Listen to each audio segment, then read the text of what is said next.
নমস্কার প্রিয় ছাত্রছাত্রী। আজকে আমি তোমাদেরকে একটু আন্তর্জাতিক বিষয়ে তোমাদের সঙ্গে গল্প করব।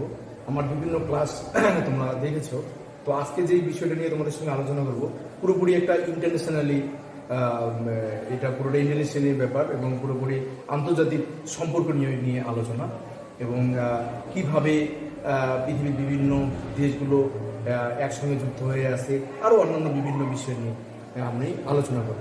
স্পেশালি আজকে যে বিষয়টা নিয়ে আলোচনা করব সেটি হলো ইউএনও। এই যে দেখুন লেখা আছে ইউএনও।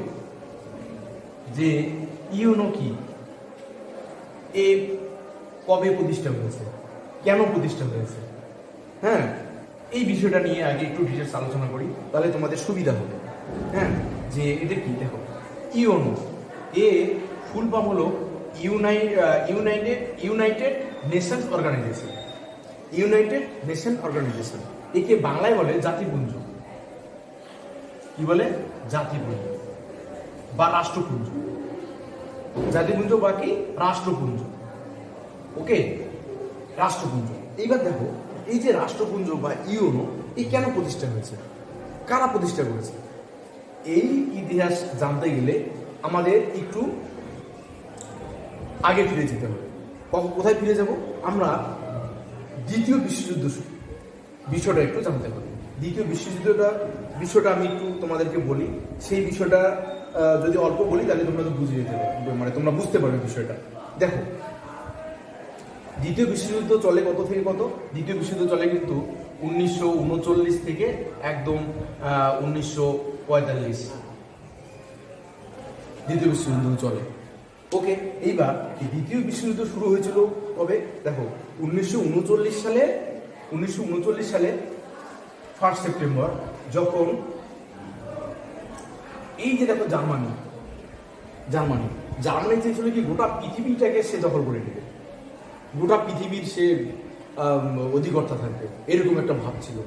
এই জার্মানি করলো কি, জার্মানি এই একটা দেশ আছে দেখো পোল্যান্ড, জার্মানি করেছে কি এই পোল্যান্ডের মধ্যে আক্রমণ করে দিচ্ছে পোল্যান্ডে। এবং এই জার্মানি পোল্যান্ডকে যখনই আক্রমণ করলো, দ্বিতীয় বিশ্বযুদ্ধ শুরু হয়ে গেল। ওকে, আমি দ্বিতীয় বিশ্বযুদ্ধ নিয়ে তেমন কিছু বলবো না, আমি জাস্ট শুরুটা বলছি আমি, যে জার্মানি যখন পোল্যান্ডকে যখন আক্রমণ করলো, দ্বিতীয় বিশ্বযুদ্ধ শুরু হয়ে গেল। ওকে, এবার জার্মানিকে সহযোগিতা করার জন্য কিন্তু অন্য কিছু দেশ ছিল, তোমরা জানো, ইতালি, এখানটা জাপান। ওকে, এইবার জাপানরা সহযোগিতা করেছে। আচ্ছা, এইবার আমি একটু শেষের দিকে আসছি, জাস্ট শুরু হয়ে গেল দ্বিতীয় বিশ্বযুদ্ধ। এইবার জাপান যেই সব থেকে বড় ভুলটা করেছে, জাপানের একটা ইচ্ছে ছিল কি, যে জাপান এই পুরো প্রশান্ত মহাসাগরের এই সার্কেলটাকে দখল করে নেবে, এটা পুরোপুরি ওদের নিয়ন্ত্রণে থাকবে। ইভেন তখন ভারতে যেখানে আন্দামান ও নিকোবর দ্বীপপুঞ্জ, সেটাও কিন্তু জাপানের দখলে ছিল, কিন্তু জাপান নিয়ে নিয়েছিল। তোমরা জানো যে জাপানে কিন্তু দ্বিতীয় বিশ্বযুদ্ধের ওই সময়ে নেতাজি সুভাষচন্দ্র বোস যখন জার্মানিতে যায়, তখন কিন্তু সেখান থেকে সে জাপানে আসে, এবং জাপানে যে ছিল তুজো, সেই কিন্তু এই আন্দামান ও নিকোবর দ্বীপপুঞ্জ কিন্তু নেতাজি সুভাষচন্দ্র বসুকে দিয়ে দেয়, যে এটাতে তুমি থেকে তুমি ভারতকে স্বাধীন করার জন্য তুমি আন্দোলন করো। আর এখানেই কিন্তু এই আন্দামান নিকোবর দ্বীপপুঞ্জ পার করে কিন্তু সেখানে আজাদ হিন্দ ফৌজ গঠন করেছিল। এটা জাস্ট একটু ইতিহাস তোমাকে জাস্ট একটু সব বললাম। আচ্ছা, এইবার দেখো, এই যে জাপান যেটা সব থেকে বড় ভুল করেছে সেটা কি বলতো? সেটা হলো জাপানের সঙ্গে কিন্তু এই যে আমেরিকা যুক্তরাষ্ট্র, দেখো এটা হলো আমেরিকা যুক্তরাষ্ট্র, উত্তর আমেরিকা। আমেরিকা যুক্তরাষ্ট্রের সঙ্গে কিন্তু জাপানের কোনো বিরোধ ছিল না, ওদের সঙ্গে কোনো মতভেদ, কোনো বিরোধ, কোনো কিছু ছিল না, একদম কোনো ঝামেলাও ছিল না। এবার জাপানে যে বলছি, জাপানের উদ্দেশ্য কি ছিল? জাপানের উদ্দেশ্যই ছিল যে এরা এই প্রশান্ত মহাসাগরের এই সমস্ত দ্বীপগুলো নিজের নিয়ন্ত্রণে রাখবে। এরা করলো কি, জাপান করলো কি, সেই সময় এইখানে আছে হাওয়াই দ্বীপপুঞ্জ। ওকে, অ্যাকচুয়ালি এইখানটায় আমি দেখাচ্ছি না, প্রশান্ত মহাসাগরে আমি এই দিকে দেখাচ্ছি। এখানটায় হাওয়াই দ্বীপপুঞ্জের একটা বন্দর আছে, নাম হলো পার্ল হারবার। কি নাম? Pearl Harbor. এই যে পার্ল হারবার বলে একটা দ্বীপ আছে, এই পার্ল হারবার দ্বীপ, এটা কিন্তু আমেরিকা যুক্তরাষ্ট্রের একটা দ্বীপ। এইখানটায় আমেরিকা যুক্তরাষ্ট্র নৌবাহিনী, সেনাবাহিনী, তারপরে বিভিন্ন ধরনের বড় বড় যুদ্ধ জাহাজ, ট্যাঙ্ক, সমস্ত কিছু একদম পার্ল হারবারে কিন্তু ভর্তি, সব আমেরিকা যুক্তরাষ্ট্রের। আর জাপান বললো কি, আমেরিকা যুক্তরাষ্ট্রের এই পার্ল হারবার বন্দরে আক্রমণ করতে ঠুকে দিল। এবং যখনই পার্ল হারবার বন্দরে যখন আক্রমণ করে দিল, একদম তছনছ করে দিল, একদম ভেঙে চুড়ে মানুষকে মেরে ওখানটা ট্যাঙ্কার টুঙ্কার সব উড়িয়ে দিয়ে একদম ছিন্ন ভিন্ন পার্ল হারবার দ্বীপকে একদম তছনছ করে দিল জাপান। আর এই যে যখন পার্ল হারবার বন্দরে যখন অ্যাটাক করলো জাপান, এই যে জাপানের শুনি লাগলো, জাপানের একদম বিপদ সংকেত। আমেরিকা যুক্তরাষ্ট্র বললো কি, জাপান বললো আরে জাপানের সঙ্গে আমাদের না কোনো শত্রুতা, না ওদের সঙ্গে কোনো বিরোধ, না ওদের সঙ্গে আমাদের কোনো ঝামেলা, হঠাৎ করে আমাদের একটা দ্বীপে জাপান আক্রমণ করলো, দাঁড়া এদেরকে কঠিন শাস্তি দিতে লাগবে, এদের এমন শাস্তি দিব জাপান সারা জীবন মনে রাখবে যে এরা কি ভুল করেছিল। আমেরিকা যুক্তরাষ্ট্র বললো কি, ওইদিকে গিয়ে আমেরিকা যুক্তরাষ্ট্রের প্রেসিডেন্ট ওদের যত বড় বড় সায়েন্টিস্ট ছিল সব সায়েন্টিস্টকে ডাকলো, ডেকে সায়েন্টিস্টদের বললো যে তোমরা অ্যাটম বোম বানাও এবং বড় মাপের তেজস্ক্রিয় শক্তি সম্পন্ন বোম বানাও, এই অ্যাটম বোম জাপানে গিয়ে ফেলবে। এই কথা যখনই আমেরিকার প্রেসিডেন্ট যখনই সায়েন্টিস্টদের বলে দিল, এবার ফেলেছিল কবে 1941 সালে, কিন্তু 1941 সালে 8ই ডিসেম্বর, 1941 সালে 8ই ডিসেম্বর এই পার্ল হারবারে বোমা ফেলেছিল। হ্যাঁ, বোমা তো না, মানে আক্রমণ করেছিল, একদম বোমা বর্ষণ সবই করেছিল, এরা আক্রমণ করেছিল। এবং আমেরিকা যুক্তরাষ্ট্র তখন করলো কি, এই যে 1941 সাল থেকে কয়েক বছর, এই 2-3 বছরের মধ্যে এরা করলো কি, আমেরিকান সায়েন্টিস্টরা এরা পারমাণবিক বোমা তৈরি করে এরা করলো কি, আমেরিকা যুক্তরাষ্ট্র একদম জাপানের, তোমরা জানো 2টা শহর, হিরোশিমা আর নাগাসাকি, 6ই আগস্ট আর 9ই আগস্ট।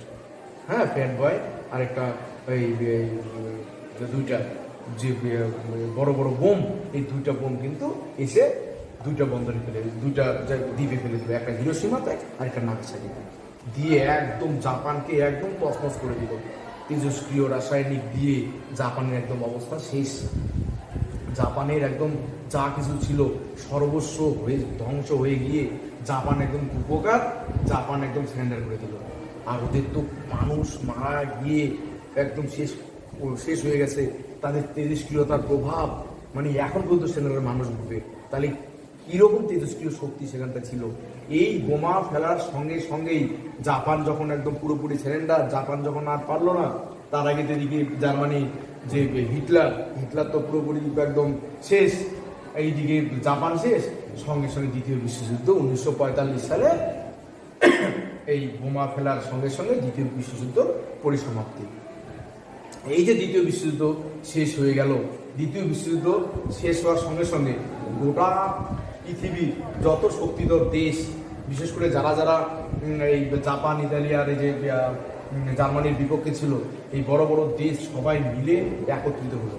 একত্রিত হয়ে আগামী দিনে যাতে গোটা পৃথিবীতে এরকম যুদ্ধ না হয় এবং তার জন্য গোটা পৃথিবীতে শান্তি বজায় থাকে, সেই উদ্দেশ্যে করলো কি, এই সমস্ত দেশ একটা সংগঠন তৈরি করলো, যারই নাম ইউএনও, যা রাষ্ট্রপুঞ্জ, 1945 সালে। আর এই রাষ্ট্রপুঞ্জ গঠন করার জন্য 1945 সালে এই আমেরিকা যুক্তরাষ্ট্রের সান ফ্রান্সিসকো, এই আমেরিকা যুক্তরাষ্ট্রের দেখো এখানে এই যে সান ফ্রান্সিসকোতে এখানটায় একটা বড় সম্মেলন হয়েছিল, সেখানটায় ঠিক হয়েছিল যে ইউএনও মানে রাষ্ট্রপুঞ্জ গঠিত হবে, এবং তখনই কিন্তু রাষ্ট্রপুঞ্জ গঠিত হয়। হ্যাঁ, তাহলে দ্বিতীয় বিশ্বযুদ্ধের পরবর্তী সময়ে 1945 সালে ইউএনও গঠিত হয়। ইউএনওর যে সম্মেলন যে গঠন করার আগে মানে কীভাবে গঠিত হবে সেই নিয়ে যে আলোচনা, সেটা হয়েছিল কোথায়, আমেরিকা যুক্তরাষ্ট্রের সান ফ্রান্সিসকো শহরে। এই বিষয়গুলো তোমরা জানবে, জেনে রাখবে। এইবার দেখো, এই যে ইউএনও যখন প্রতিষ্ঠা হলো, এবার ইউএনও এদের সদর দপ্তর কিন্তু আমেরিকা যুক্তরাষ্ট্রের নিউ ইয়র্কে। মানে ইউএনওর সদর দপ্তর কোথায়? আমেরিকা যুক্তরাষ্ট্রের নিউ ইয়র্কে কিন্তু হলো এর সদর দপ্তর ইউএনও। এইবার দেখো এই ইউএনওর মধ্যে কিন্তু অনেকগুলো কিন্তু সংস্থা আছে, মানে অনেকগুলো সংগঠন আছে যারা বিভিন্ন দায়িত্ব পালন করে। এর মধ্যে বিশ্ব ব্যাংক আছে, তারপরে কি বলে বিশ্ব আদালত আছে, এরকম অনেকগুলো আছে। তার মধ্যে একটা গুরুত্বপূর্ণ সেটা নিরাপত্তা পরিষদ। আর এই নিরাপত্তা পরিষদ হলো ইউএনওর একদম গুরুত্বপূর্ণ একটা জায়গা এবং পথ, যেটা পুরো পৃথিবীকে নিয়ন্ত্রণ করে, সেটা এখনো।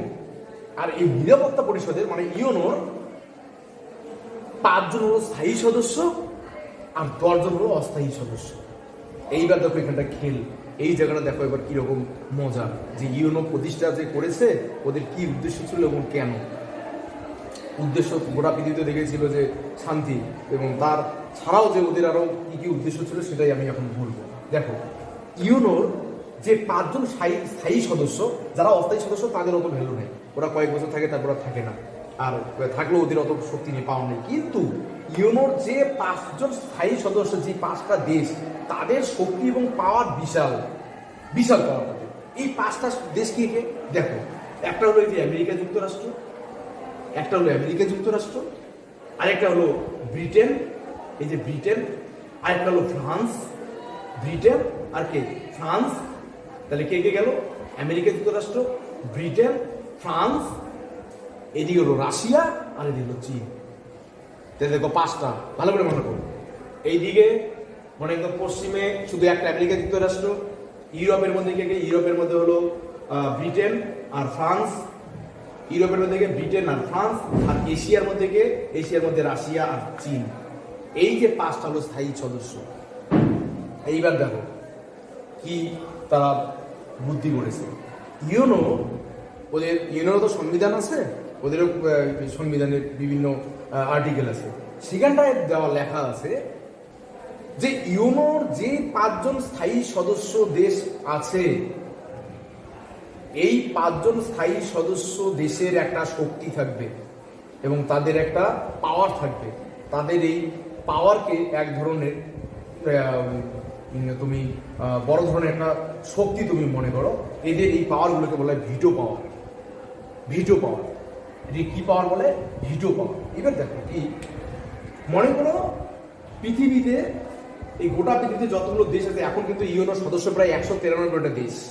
দেখো এই যে গোটা পৃথিবীতে যতগুলো দেশ আছে, এই সবগুলো দেশের যদি মনে করো কোনো একটা শান্তি বজায় রাখার জন্য বা দেশের বা গোটা পৃথিবীর ভালোর জন্য কোনো একটা আইন প্রণয়ন করবে, তাহলে সেই আইন যখন ইউএনওতে প্রস্তাব আকারে যাবে এবং সেখানে যখন পাস হবে, পাস হওয়ার পরে কি করে পাস হবে?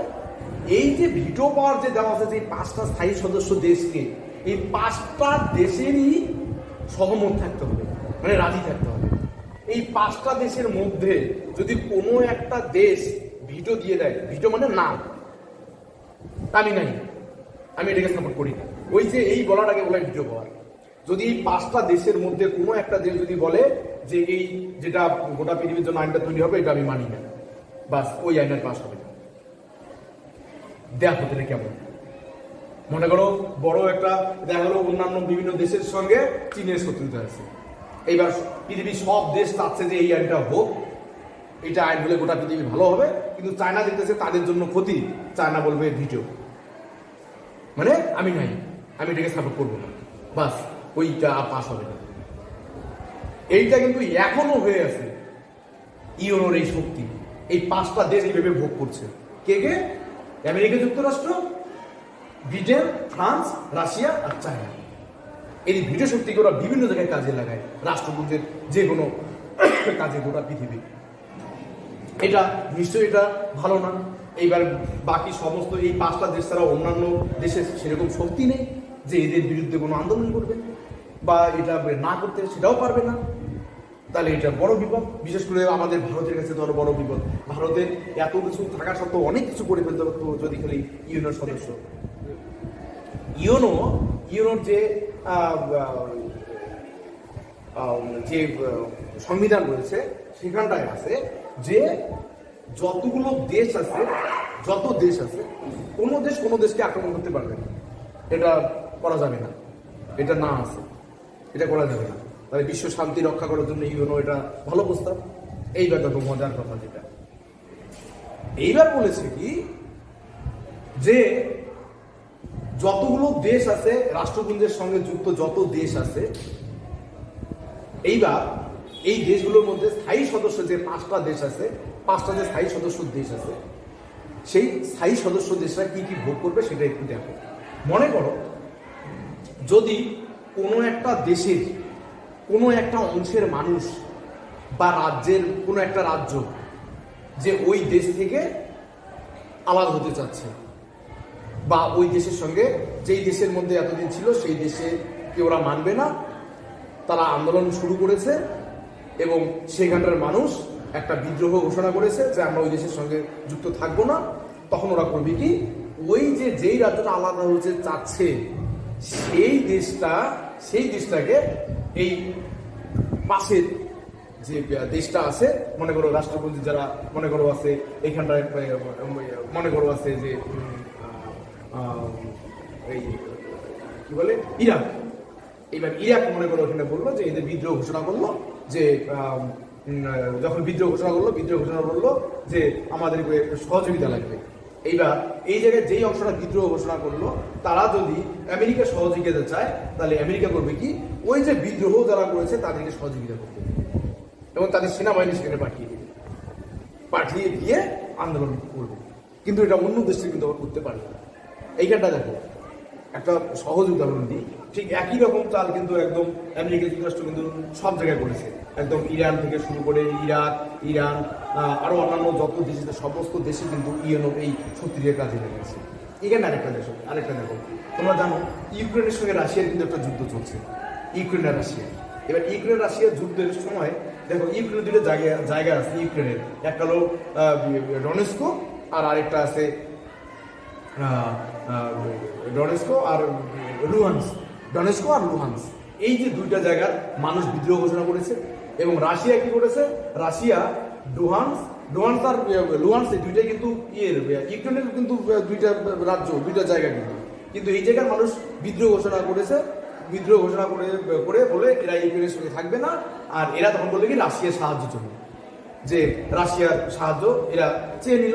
রাশিয়ার সঙ্গে সঙ্গে বললো কি এই লুহান্স আর ডোনেটস এই দুইটা জায়গার মধ্যে রাশিয়া সেনা পাঠিয়ে দিয়ে বললো কি এই দুইটা জায়গা থেকে ইউক্রেনকে আক্রমণ করবে।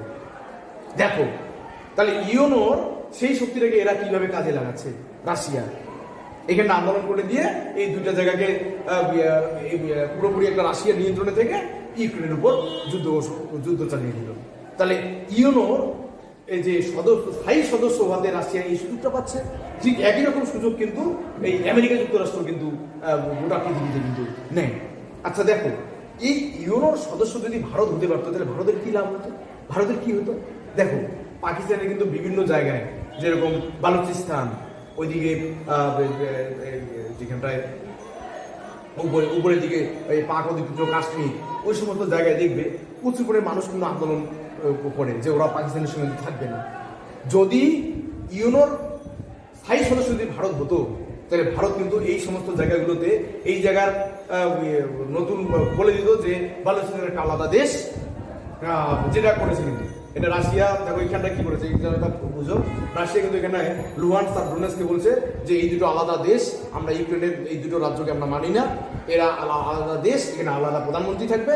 যখনই করে দিল এদেরকে আলাদা দেশ রাশিয়া ঘোষণা করে দিয়ে এই জায়গায় দুজন প্রধানমন্ত্রী করে দিল বা রাষ্ট্রপতি করে দিল, দিয়ে তাদেরকে বললো যে তোমরা একটা চিঠি লেখো রাশিয়ার প্রেসিডেন্টের কাছে যে আমার সাহায্য লাগবে, রাশিয়ার সেনা পাঠিয়ে দিবে।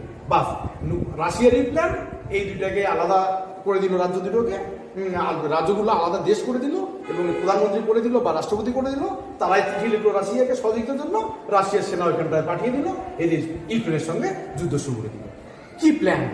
এটা কিন্তু ইউএনওর স্থায়ী সদস্য হতে কিন্তু এই ফলে ঠিক একই রকম ভাবে যদি ভারত যদি ইউএনের স্থায়ী সদস্য হতো তাহলে বালুচিস্তান বালুচিস্তানকে বলতো যে বালুচিস্তান পাকিস্তানের একটা আলাদা জায়গা, এটাকে আমরা পাকিস্তানের অংশ আমরা মানি না, এটা আলাদা একটা দেশ, এখানটা প্রধানমন্ত্রী আছে, এই প্রধানমন্ত্রী করতো কি, ভারতের প্রধানমন্ত্রীকে চিঠি লিখতো বা রাষ্ট্রপতিকে লিখতো যে আমাদের সহযোগিতা চাই, ভারত এখানে সেনা পাঠিয়ে দিত, সেনা পাঠিয়ে দিয়ে বালুচিস্তানকে আলাদা করে দিত। তাহলে এই একই রকম ভাবে কিন্তু ভারত কিন্তু অন্যান্য যে জায়গাগুলো আছে, যেরকম বাংলাদেশের যে অবস্থা চলছে, সেখানটা কিন্তু কোনো জায়গায় বিদ্রোহ ঘোষণা করলে ভারত কিন্তু সেনা পাঠিয়ে সেখানে সহযোগিতা করতে পারত। তাহলে ইউনোর স্থায়ী সদস্য হলে কিন্তু ভারতেরও এই লাভগুলো হতো। তো এর জন্য ইউনোর স্থায়ী সদস্য পদ হওয়া কিন্তু ভীষণ প্রয়োজন ভারতের পক্ষে। ভারত যদি এটা হতে পারে তাহলে কিন্তু আমরা গোটা পৃথিবীতে আরও অনেক আমাদের শক্তি বেড়ে যাবে। আমরা অনেকগুলো আমাদের ভারতের যে সমস্ত যে অংশ ছিল তার অনেক অংশ আমাদের ভারতের ফেভারে থাকবে, ভারতের সঙ্গে যুক্ত হতে পারবে এবং ভারতের সঙ্গেই থাকতে পারবে। এর জন্যই এই ইউনো ভারতের পক্ষে, ইউনো স্থায়ী সদস্যপদ ভারতের ভীষণ ভীষণ প্রয়োজন। ধন্যবাদ।